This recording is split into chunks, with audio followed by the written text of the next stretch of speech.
तर मुंबई आणि उपनगरात झालेल्या मुसळधार पावसामुळे हार्बर आणि मध्य रेल्वेवरील लोकल उशिराने धावतीये।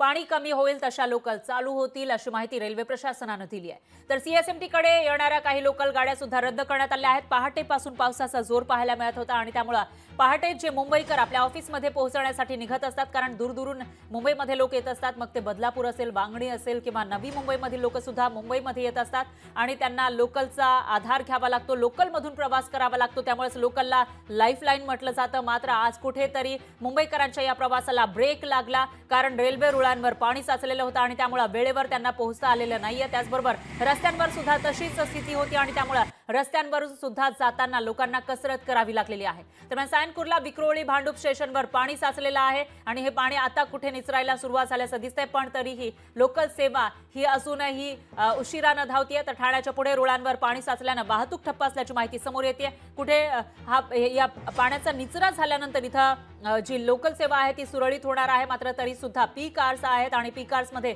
प्रचंड गर्दी रेल्वे स्टेशनवर होत असते आणि जे मुंबईकर किंवा ठाणेकर असतील, नवी मुंबईकर हे परत गेलेले होते आपल्या घरी, ते पुन्हा येण्याची ही शक्यता या ठिकाणी नाकारता येत नाही आणि त्या पार्श्वभूमीवर जेवढी गर्दी दररोज असते त्याहीपेक्षा डबल गर्दी या ठिकाणी होण्याची शक्यता आहे। दरम्यान ही दृश्य आपण बघू शकतोय, रस्त्यावरची ही दृश्य आहेत। एखादा नाला किंवा नदी नाहीये तर रस्त्यावर एवढ्या मोठ्या प्रमाणामध्ये पाणी साचलेलं होतं आणि याच पाण्यातून वाट काढत लोकांना पुढे जावं लागलं।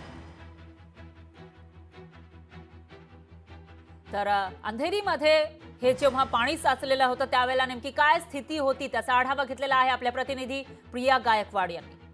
मुंबईसह उपनगरामध्ये काल रात्रीपासूनच मुसळधार पाऊस सुरू आहे आणि या पावसामुळे अक्षरशः मुंबईकरांचे हाल झालेले, चाकरमान्यांचे हाल झालेले।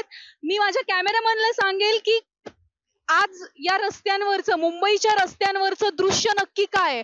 अर्थात मुंबई ही प्रत्येक वर्षी पाण्यामध्ये तुंबलेली असते आणि यंदा सुद्धा मुंबई पाण्यामध्ये तुंबलेलीच दिसतीये।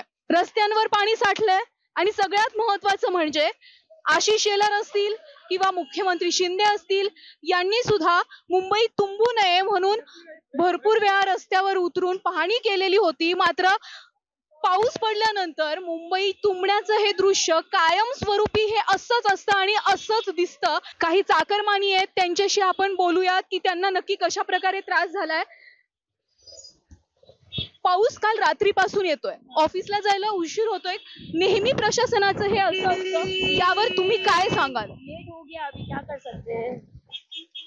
मुंबईकरांचं म्हणणं एवढं आहे की प्रत्येक वर्षी मुंबई तुंबत असते आणि अक्षरशः आता सुद्धा तुम्ही पहा, मुंबईत रस्त्यांवर पाणी अगदी गुडघ्यापर्यंत आहे, गुडघ्यापर्यंत। मुंबईतलं हेच दृश्य प्रत्येक वर्षी आपल्याला पाहायला मिळतं। मुंबईत नेहमी पाणी तुंबतं, यंदा सुद्धा पाणी तुंबलेलं आहे। प्रशासन यावर नक्की काय निर्णय घेणार, काही पावलं उचलणार का, की केवळ फक्त घोषणा आणि आश्वासनच मिळणार आहेत, हे पाहणं महत्त्वाचं ठरणार आहे। प्रिया गायकवाड, लोकशाही मराठी। लोकशाही मराठी ऐका, पहा, जागरूक रहा।